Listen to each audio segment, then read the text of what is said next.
So I'm going to ask now, I know there are some couples here that were married in California. I'm going to ask you guys to come on up here.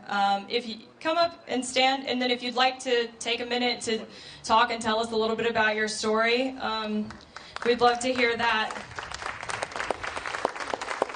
And I think it's important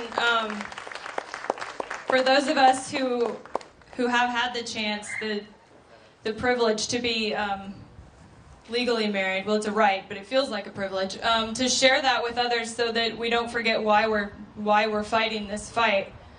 So I'm just going to go ahead and let you all introduce yourselves and just tell us a little bit about your story when you got married, and anything else you want to share.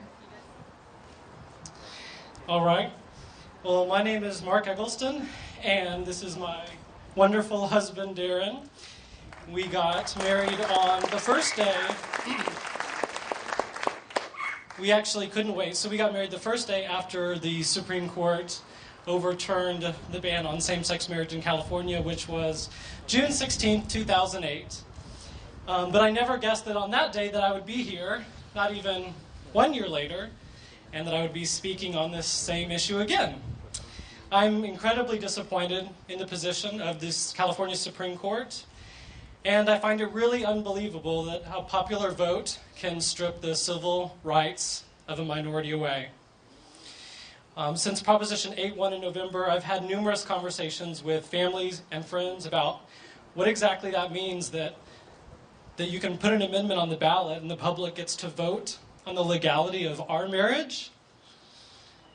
I mean, if you can imagine that today, imagine that we put the opposite sex marriage, heterosexual marriage, on the ballot. It passed. Our heterosexual friends and neighbors would be outraged. There will be civil riots. And so I'm a bit disappointed also that this is the size of our audience. If you can imagine what that opposite world would look like. I am excited that you're all here today, though, so.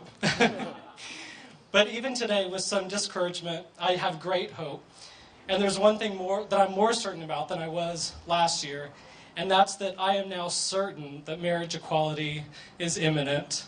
It's inevitable. Just since we were married last year, marriage equality has been achieved in Connecticut, in Iowa, in Vermont, in Maine. I didn't anticipate having the United States have 10% of the states recognize marriage equality. It's fantastic. And so I hope you won't let your outrage in today, and that you don't stop fighting for equal rights. Like Ray Hill said, the single most important thing you can do to change the hearts and minds of American citizens is to come out. Research has shown that just knowing someone who is lesbian, gay, bisexual, or transgender is the largest contributing factor to greater acceptance. So come out every day, engage in one-on-one conversations, and in the process ensure that one day, hopefully very soon, marriage equality will be a reality for all Americans.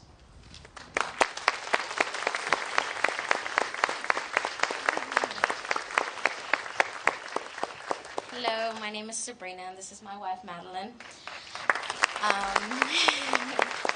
We got married on June 20th of last year. And when we found out about the California state offering same-sex marriage as well, we didn't really know how we were going to do it, but we knew we were going to do it. And so, just gathering everything together, we just headed out, and it just all worked out, and we were able to get married. My father actually lives in California and did not attend the wedding. So it was a hard pill to swallow, but at the same time, it was the happiest day of my life. And, I stand here before you, I had to come out to my boss, obviously, to get time off to go to San Francisco. And, my boss was like, really? I used to live in San Francisco. And I was like, really? And he was like, yeah. He's like, sure, take your time off. So we did. And when we came back, the CEO of the company actually came up to me, and he's like, Sabrina, did you get married this week? And I was like, yes. And he was like, do you want to share? And I was like, sure. So I gave him all the information, and later that week he presented us a wedding gift of a check, which was really, really nice. And, now, going forward, You know, we don't hide. We just, you know, it is what it is, and nobody's gonna change who I am or what I am. You know, I'm proud to be American. I'm proud to be Latino. I'm proud to be gay, and nobody can take that from us. You know, nobody can take who you are away from you. And so, when you go out there, you know, you're scared for all the wrong reasons. You know, it really is, because you know, me coming out to the CEO of the company, you know, you're scared to lose your job. You're scared, and you know, and it was totally, completely different. Now I have people that work there like, hey, I got some questions. And I'm like, okay, ask away, you know? Because the thing about it is that it's ignorance. It's a lot of ignorance that they don't know. They think it's contagious. They think it's, God only knows, but it's not. And once you're able to open yourself up and to be who you are in front of everybody and with everybody, then they'll embrace you as a human being, which is what you are. And everybody can accept that and they can respect it. And it's like Mr. Hill said, if you don't respect your relationship, nobody else is going to do it either. And until then, you know, we can't live together in peace and harmony. So it's very important that you be who you are. Be proud of who you are. And don't ever let anybody discourage you from that.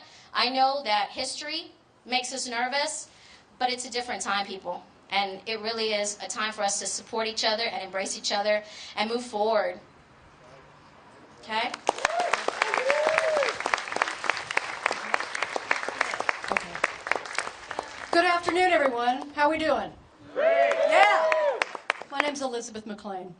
The day that was happiest, I think, in my life was July 30th, 2008. We received this piece of paper in San Francisco, California.